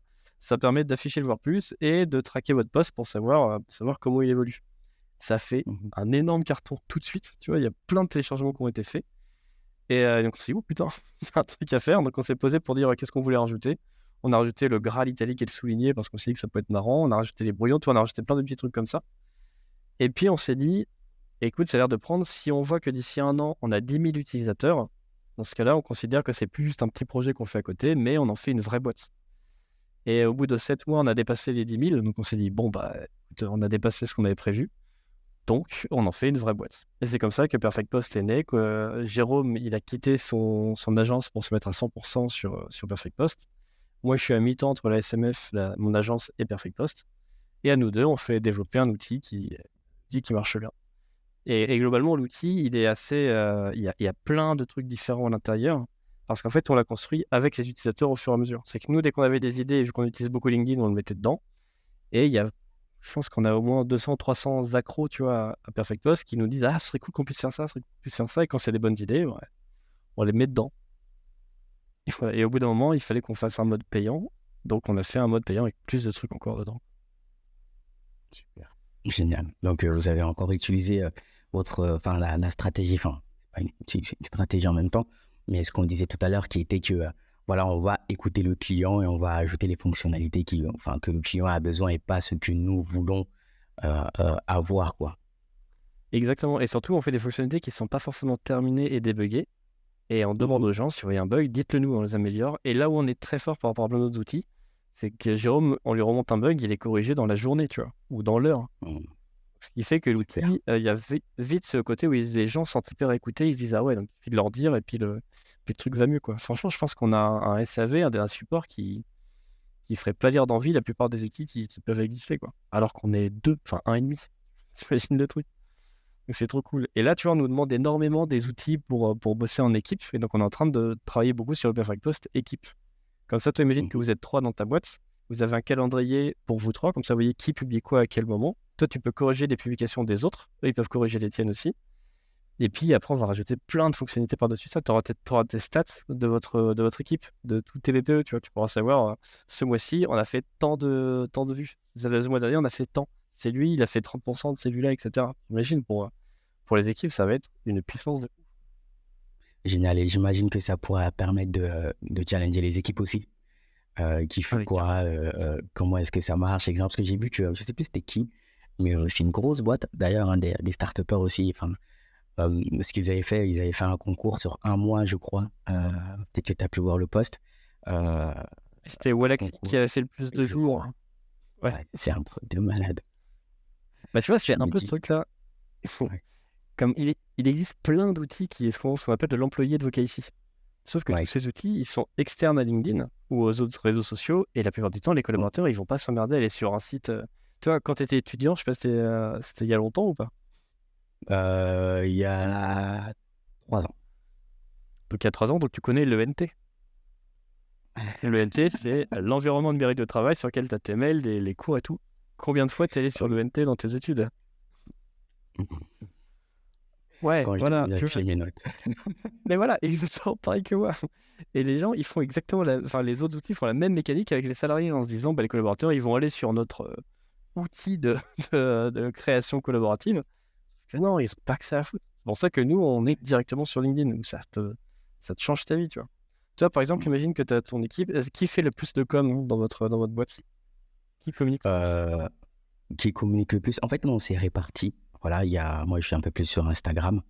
Il y a ma collègue Aminata qui est du lundi au lundi sur LinkedIn, 1 post par jour. Elle est accro. Elle veut plus s'arrêter. On l'appelle l'influenceuse de LinkedIn. Donc, on s'organise vraiment en fonction des réseaux, quoi. Ouais, donc c'est Aminata sur LinkedIn. Et imagine que toi, dès que tu ouvres LinkedIn, en haut de ton fil d'actu, tu as une phrase qui est notée par Aminata. une phrase qui te dit putain, il y a ça qu'il faudrait que tu ailles regarder, c'est hyper intéressant, ou essaie de partager ça, ou va regarder cette publication. Et tu dis ah ouais, là j'ai pas besoin d'aller à droite à gauche, etc. Tu as directement les conseils d'Aminata. Et nous on se dit Des va dans les recommandations. ouais, des recommandations, elle te préenregistrer des brouillons ou des structures de poste. Comme ça, toi, tu as juste à cliquer sur un bouton, c'est sur toi, tu le complètes, et tout est fait, tu vois. Et moi, je suis persuadé que ça va être le feu. Moi, je rêve de l'utiliser, et j'ai un nombre de clients qui le vendent, donc ça va être trop bien. Mais carrément, je me dis que ça va être hyper intéressant. Je ne l'ai pas encore utilisé, mais rien qu'avoir été sur la page de présentation, je me dis ça peut être top. Et en termes de marketing pour cette extension, vous organisez comment? Alors, pour l'instant, on ne s'organise pas beaucoup. C'est là le souci, c'est que il y a, il y a un côté très organique et très viral, où sur LinkedIn, il y a une grande mode, c'est de partager les outils qu'on utilise. Tu sais, plein de gens font la liste des outils qu'ils utilisent, etc. Et au lancement de Perfect Post, je crois qu'on avait une publication par jour de quelqu'un qui recommandait Perfect Post. Donc on a comme ça une galerie de 500 publications qui parlent de Perfect Post. Donc les gens l'ont beaucoup découvert au travers de ça. Des recos, de recos, de recos, de recos, et du coup, tout le monde venait par rapport à ça. Tu as maintenant quasiment tous les formateurs LinkedIn qui recommandent l'outil pour les débutants. Donc on est aussi recommandé beaucoup par les formateurs. Et puis après, ça passe beaucoup aussi par mon profil et celui de Jérôme, où on commence à avoir une grosse communauté, et donc on partage les activités, etc. Mais on n'a pas encore de stratégie marketing très avancée sur l'outil. C'est une connerie, hein, parce qu'on se cache, on est full bootstrap. Mais tu vois, c'est une connerie parce qu'on se dit on bosse sur le produit à fond pour faire le meilleur produit, mais il faut pas abandonner le marketing pour autant, tu vois. Donc là, on va commencer, on va refaire le site. Ouais, et on va faire le SEO parce que je sais qu'il y a un gros travail à faire sur le SEO aussi. Et puis, on va mettre une vraie stratégie de marketing avec de la recommandation, avec comment on appelle ça? Soit si tu vends Perfect Post, par exemple, tu as un intéressement sur la vente que tu as fait, tu vois, ce genre de choses-là. Affiliation, ouais, c'est ça. Oui, oui. Oui, carrément. Bah, je trouve que c'est très, très intéressant concrètement. Et j'ai l'impression que Wallaxy aussi, ils utilisent un petit peu, disons, enfin, ils sont passés un petit peu par là. Parce que j'ai écouté le podcast du poste. Je crois que c'est toi, non? Quelque chose comme ça. Il est hyper top. Franchement, je sais pas il a quel âge le gars, mais on dirait il a une centaine d'années dans son en cérébral. C'est ouf ce qu'il dit. Et concrètement, je vois que ce qui se passe en tout cas sur votre page, sur votre landing page, avec toute cette partie explication de l'outil, comment est-ce que ça marche. Il y a, disons, une petite partie même onboarding, comment est-ce que ça se passe. Et j'adore ça parce que très souvent, lorsqu'on va sur disons les logiciels SaaS ou peu importe les extensions, etc., on a cette difficulté à prendre en main l'outil. Et c'est très chiant parce qu'on a des FAQ où c'est hyper long à écrire ou à lire, etc., où on doit contacter le service client, toutes ces choses-là. Voir vraiment cette partie onboarding-là, je trouve qu'elle est hyper géniale. J'aimerais savoir si vous aviez, si vous vous êtes inspiré d'une entreprise, comment ça vous est venu d'avoir l'idée de faciliter autant, disons, l'expérience utilisateur dès le début de votre de l'onboarding, quoi, dès le début de votre projet. Alors, c'est pas. Déjà, nous, on trouve que l'onboarding n'est pas suffisamment bien sur Perfect Post, tu vois. C'est le truc qu'on va améliorer à l'avenir. Donc c'est cool. D'accord, ok. Le mec, il s'appelait quand même. Mais c'est pas Mais mal on déjà. fait pas. C'est vraiment beaucoup d'itérations. C'est qu'au début, on avait un outil qui était pas du tout aussi propre, qui était franchement dégueu, parce que Jérôme et moi, on n'est pas du tout UX designer, tu vois. Mais ça fonctionnait déjà, parce qu'on l'a lancé, etc. Et donc, c'est au fur et à mesure qu'on l'a amélioré, qu'on a fait appel à des UX designers pour pimper un peu l'outil et le rendre plus facile d'accès. Ouais. Et il n'y a pas eu, en vrai, il n'y a pas eu d'inspiration. On regarde pas mal ce que fait Wallaxy, parce que c'est des gens que déjà, c'est un peu des potes, donc on les aime bien, tu vois. Ouais. C'est eux qui ont un peu inventé, en France, en tout cas, ceux qui ont popularisé les outils que tu raccroches à LinkedIn et qui permet de faire exploser ton business. Sauf qu'eux, ils sont 50, alors que nous, on est 1,5. On n'est pas pas les mêmes dimensions. Ça viendra. Mais on trouve que tu vois ce qu'ils font sur le côté SEO avec Amandine Barthes, sur toute la partie blog et tout, c'est intéressant. Ils font des trucs qui sont vraiment bien. Donc il y a plein de choses à regarder. On regarde un peu ce que fait Wallaxy, on regarde un peu. Nous, à l'agence, on est client d'AgoraPulse, donc on regarde aussi ce que font AgoraPulse, on regarde ce que font Swello, on regarde plein d'outils comme ça qui gèrent. Mais pour te dire, il n'y a pas un outil, on s'est dit, il faut qu'on fasse ça. Mhm. Nous, tout ce qu'on s'est dit, c'est qu'on LinkedIn, qu'on l'aime ou qu'on l'aime pas, les gens sont habitués à l'interface de LinkedIn. Donc, on Ouais. aimerait que Perfect Post s'intègre dans cette interface sans tout péter et sans mettre Perfect Post en énorme, etc. On veut que les gens puissent presque ne pas savoir si ça vient de nous ou si ça vient de LinkedIn. C'est ça notre kiff. Vous intégrez à LinkedIn, quoi. Exactement. On veut que quand on sort une nouvelle fonctionnalité, qu'il y ait un petit peu des gens qui disent regardez, il y a une nouvelle fonctionnalité sur LinkedIn et d'autres fassent bah non, moi je l'ai pas. Du coup, ils disent ah putain, c'est Perfect Post, c'est pas LinkedIn. Tu vois, on a fait Mm, beaucoup ça au démarrage et ça a trop bien marché. carrément. J'aimerais savoir, on a parlé un peu de marketing. Bon, ça fait déjà presque 1 heure qu'on est en train d'échanger. On a parlé de marketing, on a parlé un tout petit peu de la com, mais j'aimerais qu'on continue un petit peu sur la communication, si tu veux bien, parce que tu es un pro dedans. J'aimerais savoir, avec Perfect Post, la communication, elle va s'organiser comment concrètement? Parce que là, tu m'as parlé de SEO. Est-ce que vous avez utilisé du SIA? Comment est-ce que ça va s'organiser? Alors pour l'instant, vu on fonctionne qu'avec les revenus de Perfect Post, on n'a pas assez Oui, de thunes concrètement pour faire du SIA, tu vois. ok. Donc on fait du SEO, on va retravailler sur le site internet, on va travailler le SEO parce que c'est un axe qui me semble vraiment intéressant. On va travailler beaucoup l'affiliation et on va travailler la création de contenu et l'onboarding. Vu qu'on s'intéresse aux débutants sur LinkedIn, tu vois, Mhm. on aimerait bien être la porte d'entrée pour ça. Donc on va créer un max de contenu, un peu comme j'ai fait pour mon profil, tu vois. Mais Oui, pour Perfect Post, c'est pour les utilisateurs de Perfect Post. Ça va être principalement ça, je pense, le canal de communication. Après, on a aussi le fait que, vu qu'on est chez 20 000 personnes, on peut afficher ce qu'on veut sur LinkedIn de 20 000 personnes. On n'a jamais fait de pub avec ça. Peut-être mhm. qu'un jour, on en fera une fois pour une opération ou un truc dans ce genre-là. Et puis, bien sûr, on a les newsletters que pour l'instant, on n'a pas utilisé, alors je crois qu'on a 12 000 personnes dans la newsletter. Peut-être qu'un jour, on fera des mails. Tu vois. Pour l'instant, je sais que je suis pro dans le domaine. Et c'est ce qu'on dit, les cordonniers sont les plus mal chaussés. Et pour l'instant, la partie com de Perfect Post, c'est pas ce qui fait sa valeur. J'ai même envie de dire que c'est vous qui faites de la com à travers vos réseaux enfin, vos réseaux, vos bouches à oreille, et vos canaux d'acquisition pour Perfect Post, si je comprends bien. Exactement. Et puis on part du principe que l'outil est tellement indispensable pour pas mal de gens que eux-mêmes font de la recommandation naturelle et organique. C'est pour ça qu'on a une croissance tous les mois qui se stabilise à peu près et qui fait que ça évolue, quoi, même sans faire beaucoup de communication. Mais c'est un défaut, il faut qu'on en fasse. Et pour l'instant, Bah, pour l'instant, si vous vous en sortez et faites du 3 000 euros, t'aimerais sans faire énormément de communication, j'imagine le jour où vous allez commencer à enclencher le pas et faire du réel, disons du réel, parce que là, pour l'instant, Antoine a la flemme. Faire du réel SEO. c'est content. C'est qu'il y a tout le support à gérer, il y a tous les Ouais. outils à faire, etc. Ça demande un temps de bâtard, hein. Mais en vrai, ouais, on va le faire. On va le faire.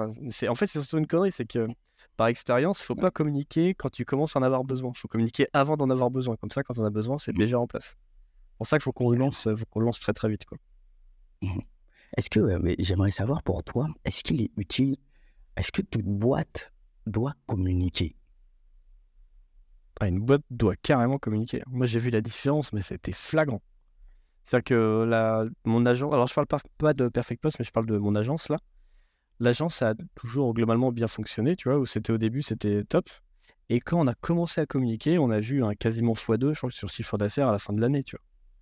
Parce que c'est un truc tout con, mais ça marche, le bouche à oreille marche très bien. Mais le jour où il s'arrête, si t'as pas fait de com avant, de commercialisation ou d'action tu vois, de vente, et ça, tu te retrouves complètement la tête dans l'eau, tu fais, bah, qu'est-ce que je fais? C'est pour ça que pour moi, c'est vital pour les boîtes de faire de la com et du marketing, y compris pour les agences de com.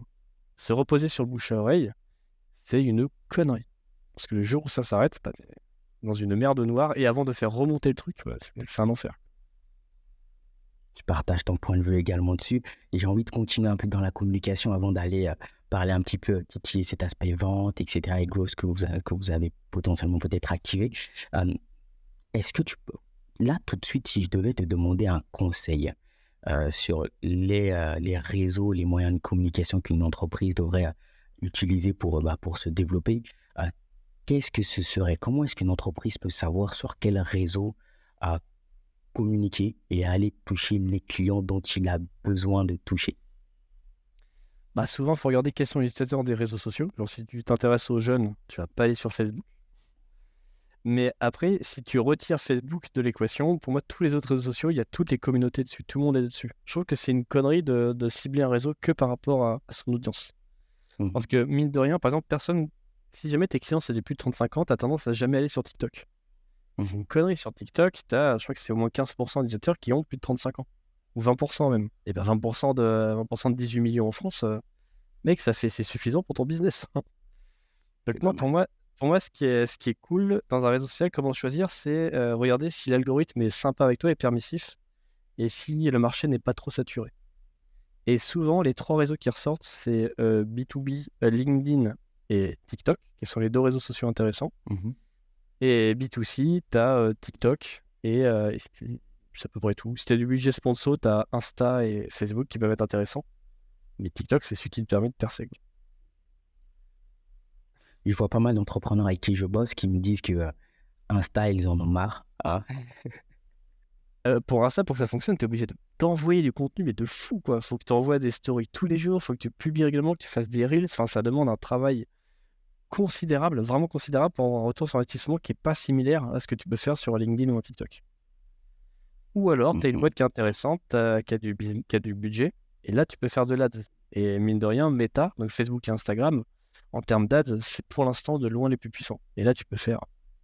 Ça t'ouvre des portes de ouf. Donc ça dépend, tu vois, des dimensions d'entreprise, des niveaux de maturité.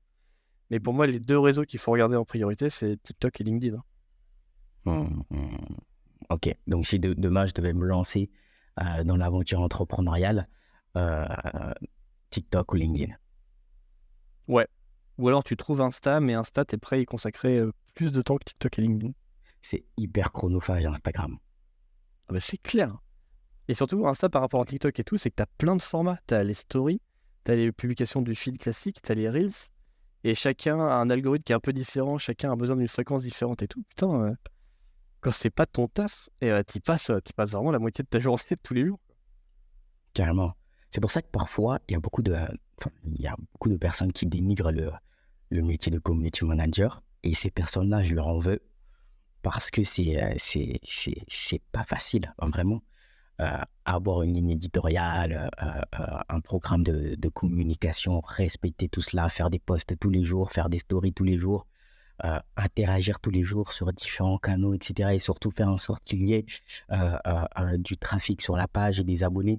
C'est un métier qui est hyper compliqué et je pense qu'il est complètement négligé parce qu'on a l'impression que les réseaux, ce sont simplement des moyens disons, juste de poster des choses que l'on a Ouais.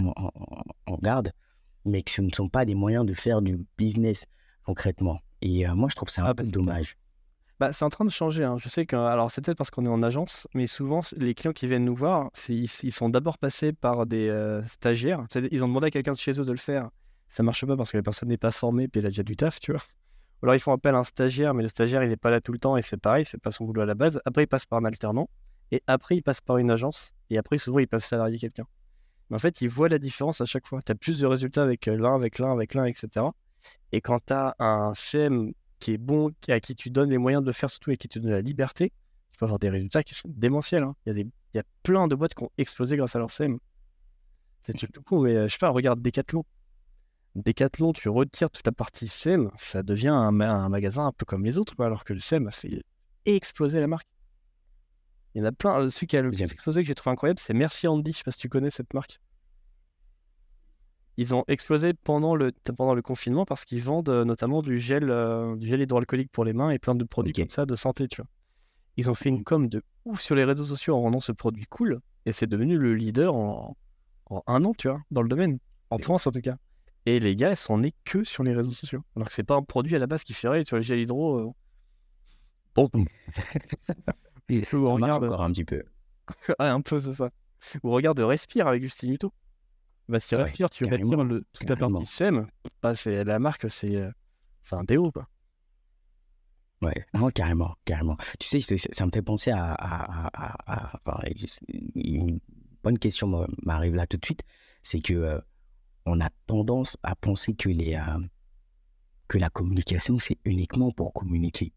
de mon point de vue, je pense que la communication doit servir à la vente. C'est-à-dire que les communicants, les community managers ou les réseaux sociaux ne sont pas là uniquement en fait, pour permettre à une entreprise de gagner une visibilité, disons, de vitrine, quoi. Ce que je veux dire par là, c'est voilà, gagner des followers. Pour gagner des followers, pour moi, ce n'est pas utile. Par contre, gagner des followers pour créer un canal d'acquisition qui conduirait vers une landing page, un site internet ou un formulaire à remplir, là peut être le vrai objectif du community manager ou des réseaux sociaux, de la communication en général, disons communication externe par interne dans la boîte. Dis-moi toi ce que tu en penses. Et ben, je suis pas hyper d'accord avec toi, parce que je trouve que ça dépend des entreprises. Mhm. Je vais te prendre un exemple concret. On a un client en ce moment qui produit des produits qui sont disponibles après dans les hypermarchés que tu trouves un peu partout en France. Et lui, il ne vend Mhm. pas en direct. Donc, avoir des réseaux Mhm. sociaux, ça ne sert pas à vendre, il n'y a pas besoin de canal d'acquisition, il a ses clients, il a tout, etc.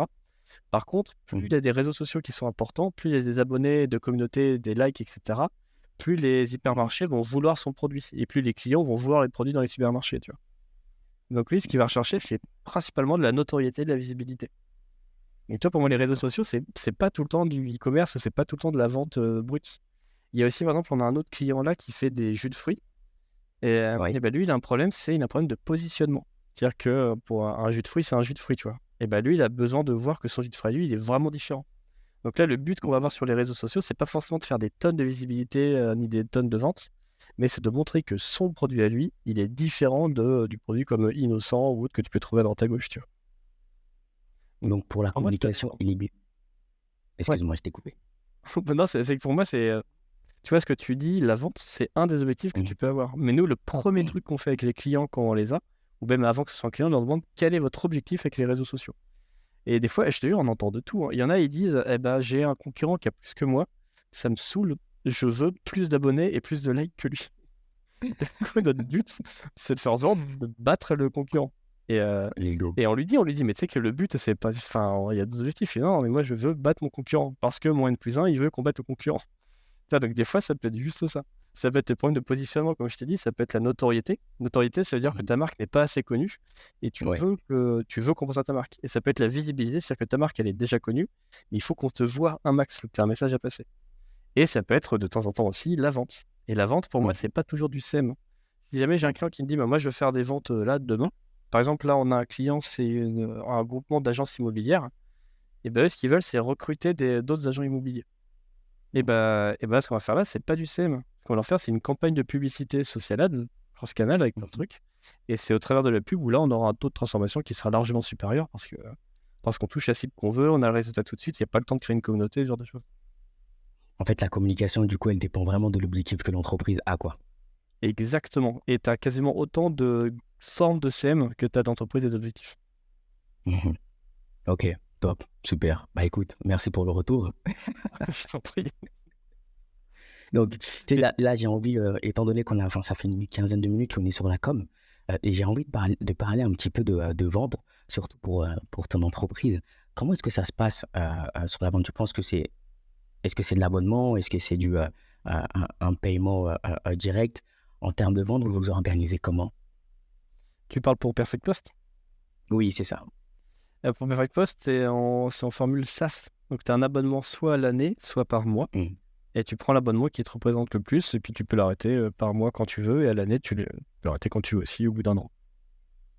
Je trouve ça intéressant, cette partie où on donne la possibilité justement aux personnes d'arrêter quand ils veulent, quoi. Parce que souvent, quand on prend des outils, on se retrouve un petit peu emprisonné de l'outil et on n'a pas la possibilité de stopper quand on veut ou quand c'est pas pertinent ou quand c'est pas efficace. Je trouve ça, c'est dommage. Et vous, justement, de l'autre côté, en fait, tu fais un peu ce que tu veux. Ouais, et même, je trouve que c'est mieux. Alors, ça, pareil, j'étais pas hyper d'accord au début, mais c'est mon associé qui m'a convaincu. C'est que quand Ouais. tu fais un abonnement mensuel comme ça, et bah, tu as des gens qui se désabonnent. Et les gens qui quittent ton outil comme ça, c'est ce qu'on appelle le taux de churn. Mhm. Et en analysant ce taux, tu es capable de savoir si ton outil il correspond vraiment aux besoins de la clientèle ou pas. Et donc, on sait sur quelle fonctionnalité travailler, qu'est-ce qu'on peut arrêter, quelle est la fonctionnalité qui a fait qu'il y a eu un changement, etc. Donc, ça permet de mieux calibrer, savoir si on a un bon outil ou pas. Mmh. Je sais que par exemple, Tout à l'heure, on s'est baissé notre taux de churn. Au début, il était un peu haut parce que, comme je te disais, il y avait des bugs et tout, il fallait qu'on le débug avec les gens. Maintenant que l'outil est stable et fonctionne bien, le taux de churn, il essaie d'atteindre un seuil qui ne bouge plus trop et qui est très faible, quoi. Donc on sait qu'on a un mmh, outil qui fonctionne bien. Et si jamais un jour on voit qu'il y a un pic, c'est-à-dire qu'il y a une connerie quelque part qu'on n'a pas forcément vue et qu'il faut qu'on regarde. tout à l'heure, tu m'as parlé de feedback que tu prends, enfin que vous prenez avec, l'entreprise. Comment est-ce que ça se passe? Par exemple, quand vous voyez que le taux de churn commence à augmenter, et bien, c'est à ce moment-là, vous commencez à contacter les clients pour savoir, enfin, les personnes qui sont peut-être désabonnées pour savoir ce qui se passe? Ou bien, c'est vraiment, vous avez des deadlines ou, enfin des points où vous allez faire, vous allez appeler les clients pour savoir comment ça se passe et cetera, si ils, s'ils sont contents de l'application? Comment est-ce que vous vous organisez pour les Bah, là feedbacks? où c'est plutôt «peinard» entre guillemets sur récupérer les feedbacks, c'est qu'on a mis en place un chat, tu sais, directement sur le OK. site. Et dès qu'il y a le moindre souci, les gens peuvent directement rentrer dans le chat et échanger avec nous. Génial. Et on a remarqué qu'en fait, dès qu'il y a un souci, on le ressent tout de suite dans le chat. Donc on est capable de savoir, par exemple, là, on a fait une mise à jour qui a demandé aux gens de se déconnecter de Perfect Post pour se reconnecter. Et donc Mmh. le jour où on a fait la mise à jour, il y a eu, je sais pas, une cinquantaine, une soixantaine de personnes dans le chat qui disaient, «J'ai perdu mes accès, j'en peux plus» et cetera et cetera. Donc on sait qu'on a un travail à faire sur, récupérer ou stocker ces accès Perfect Post et différencier les accès LinkedIn de Perfect Post. Mais on le sait parce que c'est les gens qui viennent nous le dire, dès qu'il y a un souci. L'importance du feedback, j'adore. C'est vraiment génial. Ou sinon aussi, on regarde, Et on monitor LinkedIn, comme il y a eu un autre problème, c'est que quand tu mmh, installes certaines extensions, tu peux te faire, bloquer LinkedIn. Je sais pas si tu as déjà vu ça? Où LinkedIn devient une mmh, petite fenêtre en disant: «Attention, votre compte a été bloqué pendant quelques jours». Et ouais, hem et il y a plein de gens qui ont pensé que c'était notre outil à nous. On est partenaire LinkedIn, on fait très attention à ces trucs-là, donc nous, au début, on s'est dit: «Ah, il est quick», tu vois? Donc on a fait mmh, gaffe, on a fait des mises à jour au cas où, tu vois? Pour se sécuriser sur ces points-là, pour être sûr que Perfectos ne fasse pas planter les comptes des autres. Et ça, du coup, on l'a pas repéré dans notre support, mais on l'a repéré parce que des gens se plaignaient sur LinkedIn. Donc on a, tu vois, on monitor les mots perfect post et cetera pour repérer ça. Et on a remarqué que du coup, c'était une autre extension que tout le monde avait aussi à ce moment-là et qui faisait planter. On a et donc on a rassuré nos clients, on était capable de leur donner la solution, pour résoudre le problème. super. Si je comprends bien, je pense que c'est vraiment pas mal parce que vous avez déjà 20 000 utilisateurs. Déjà, chapeau, bravo. Je vais pas applaudir parce que la cam, le microphone est juste à côté, ça risque de te faire mal aux oreilles. Mais je trouve que c'est pas mal du tout avec si peu enfin, d'années d'existence, quoi. Enfin, vous avez 1 an et quelques là, d'existence et si j'ai bien compris, il y a pas de sales? Non, il n'y a que nous 2. Vous êtes des malades. Non, mais en fait, vu qu'on a une base de 20 000, tu vois, on se dit, avant de recruter de nouveaux utilisateurs, on peut carrément transformer ces 20 000 en clients, tu vois, en utilisateurs Mmh premium.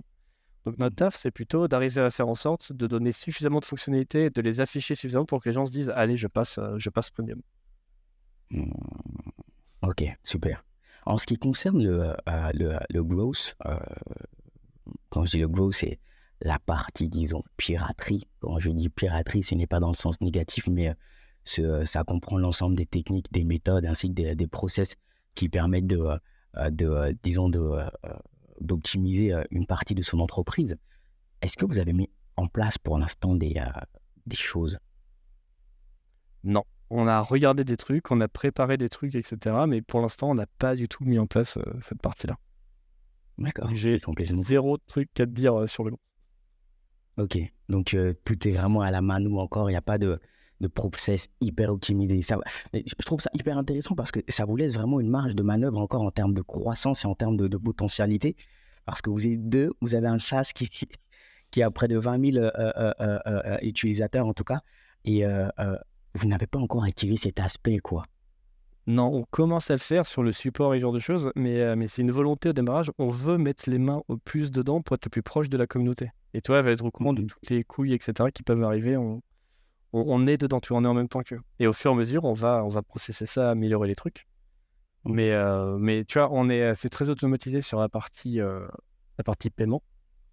OK. Parce que ça, sinon, ça prend un temps qui est démesuré. On va travailler sur une, FAQ, tu vois? Mmh. Qu'on va pouvoir mettre dans le support pour aider les gens. Mais je Mmh pense mh. que ce qui fait notre force par rapport aux autres, c'est justement qu'on est hyper proche de la communauté, qu'au moindre souci, c'est nous qui faisons, tu vois? Quand quelqu'un veut se désabonner, il n'y a pas tout un process. Tu lui envoies un message, on me dit oui, on désabonne, et puis boum, c'est tout qui est fait, tu vois. Customer first. Exactement. J'adore. Super, top. Bah écoute, il me reste encore quelques questions. Ça fait déjà 1h13 qu'on est en train d'échanger. T'en fais pas, on a bientôt fini. Ma... ma question suivante, c'est plus sur sur Perfect Post. Quelle est la vision que vous avez dans les 2 ans qui arrivent? Si tu devais fermer les yeux, on devait te donner une petite baguette magique et que tu puisses résoudre tous tes vœux. Bah, Quel nous, serait ton vœu le plus cher? on rêverait, tu vois, d'avoir une dimension, alors peut-être pas d'ici 2 ans, mais je sais pas, une dimension similaire à celle de Walaxy. On aimerait bien être une quarantaine, une cinquantaine de personnes dans la boîte, d'avoir un outil qui soit plus que français, parce que là, on a 20% des utilisateurs qui sont anglophones et hispanophones. Ok. On aimerait être beaucoup plus international, tu vois, commencer à aller aux États-Unis et communiquer, parce qu'il y a un potentiel démentiel là-bas aussi. Et que l'outil soit on va dire l'outil de référence pour les débutants sur LinkedIn, quand tu es freelance ou quand tu arrives sur LinkedIn, et soit l'outil de référence pour tous ceux qui travaillent en équipe sur LinkedIn. Parce que pour l'instant, c'est une offre qui n'existe pas. Et nous, on aimerait être l'outil de référence sur ces 2 éléments-là, en international, avec une cinquantaine de personnes.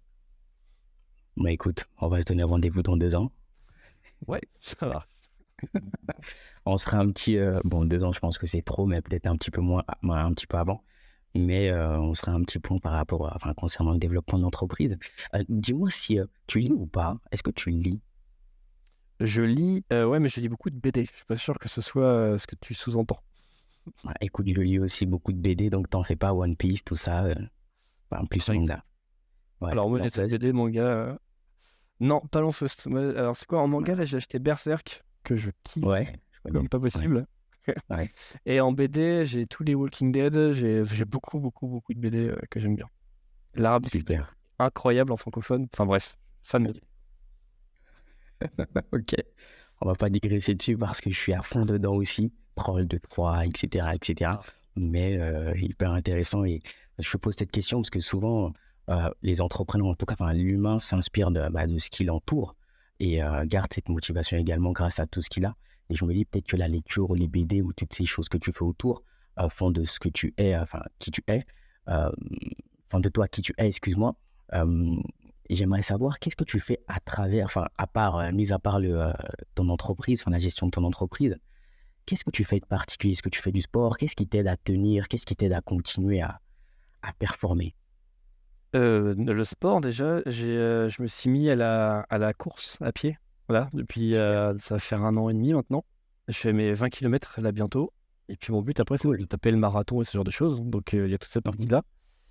Avant mon accident, tu sais, le truc du Mont Blanc, là où je me suis cassé la gueule, je faisais pas mal de boxe anglaise et un peu de MMA. Ok. Donc j'étais à fond sur des sports de Cool. combat, mais et que je ne peux plus faire. Donc il faut que je retrouve une passion, tu vois, dans ces trucs-là. Mhm. Et à côté de ça, j'aime bien organiser des trucs. Donc, par exemple, il y a le Startup Weekend dont je te parlais tout à l'heure. On va potentiellement en refaire un tour, donc l'orga de ce truc-là. Et beaucoup de théâtre d'improvisation. Super. Très bien. Eh ben, un peu et tout.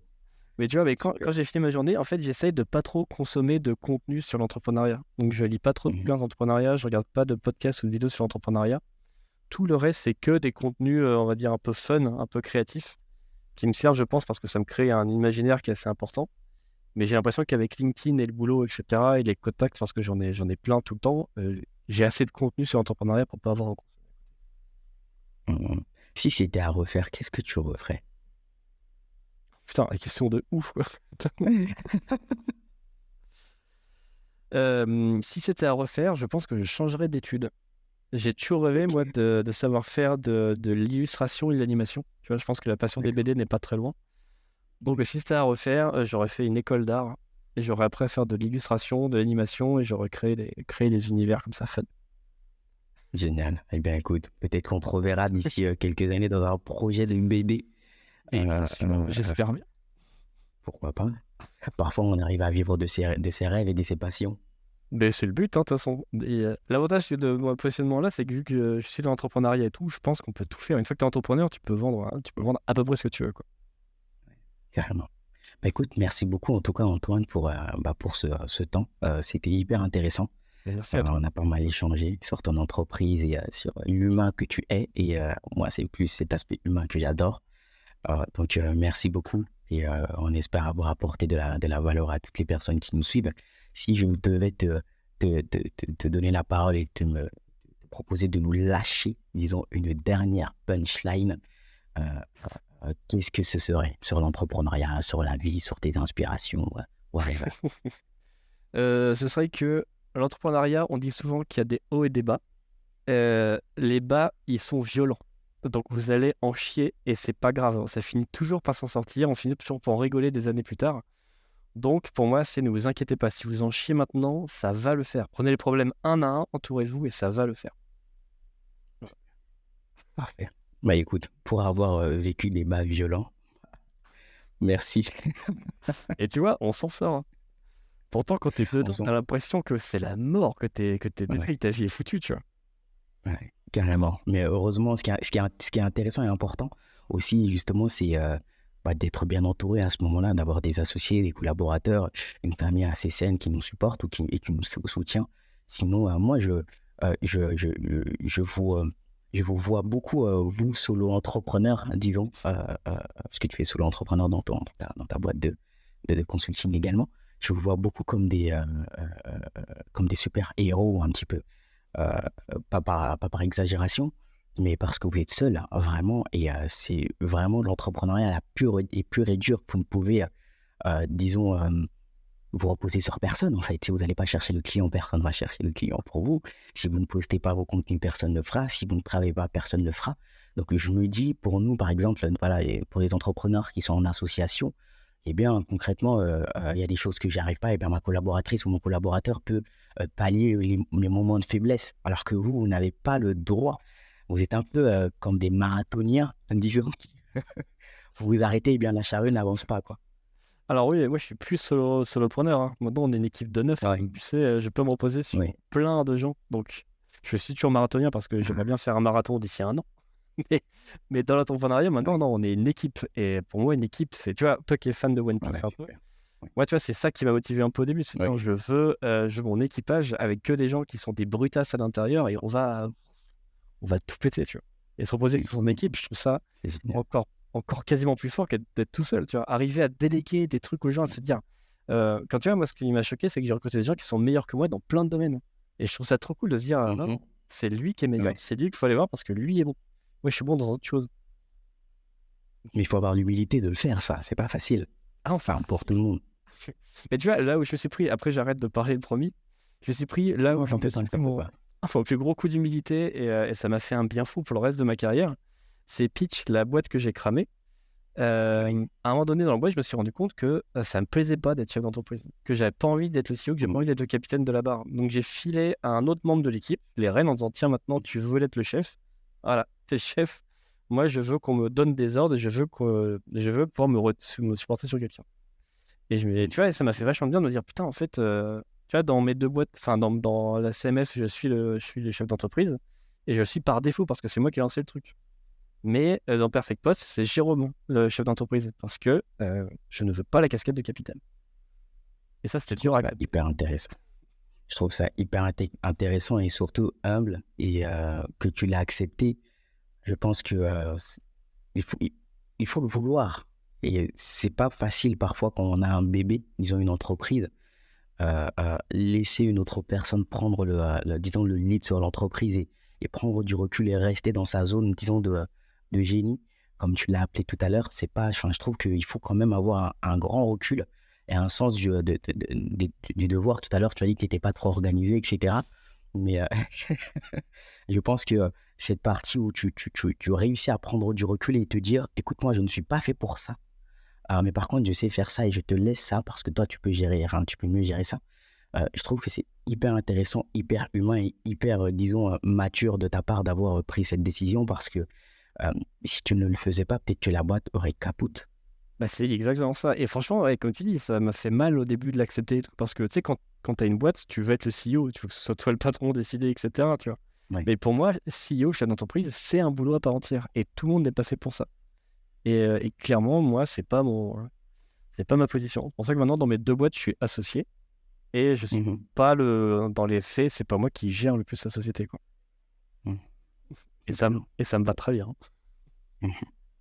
Bah, du coup, Antoine, dis-moi, qu'est-ce qu'on te souhaite? On souhaite que les 20 km de dimanche se passent bien. Ok. Je le souhaite aussi. Voilà. Et toi, je te souhaite que la boîte cartonne et que tu partes dans les étoiles pour de vrai, quoi. Bah écoute, merci beaucoup. En tout cas, on fait tout pour. Je te remercie pour ça et je te remercie encore d'avoir joué le jeu en participant à ce podcast parce que j'imagine que ton temps est précieux. En tout cas, nous, c'était un réel plaisir de t'avoir et d'avoir échangé sur tout ce qui touche l'aspect humain et professionnel.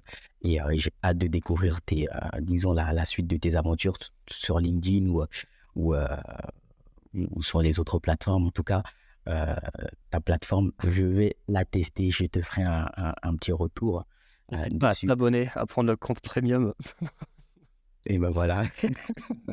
Et ouais, je voulais te remercier aussi parce que tu es un très bon hôte de podcast. C'est hyper agréable de parler avec toi. Tu poses des questions hyper intéressantes, tu relances, etc. Je me suis pas senti mal à l'aise une seule fois. Donc merci. Le contenu est très intéressant et je trouve que tu fais ton taf admirablement bien. Donc bravo. Mais écoute, merci beaucoup. J'ai des frissons, ça se voit pas à l'écran. Mais c'est génial. Je te remercie beaucoup et on se dit à très vite. À très vite, ouais. Salut. Yes. Allez, ciao, ciao. C'est malheureusement la fin de cette sortie spatiale. Nous espérons t'avoir apporté de la valeur. En tout cas, c'est notre plus grand souhait. N'hésite pas à t'abonner et à activer la cloche pour ne pas manquer nos prochains épisodes. Si l'échange t'a plu, n'hésite pas à nous noter et à laisser un commentaire. Cela nous aidera beaucoup à développer le podcast. Que la croissance soit avec toi.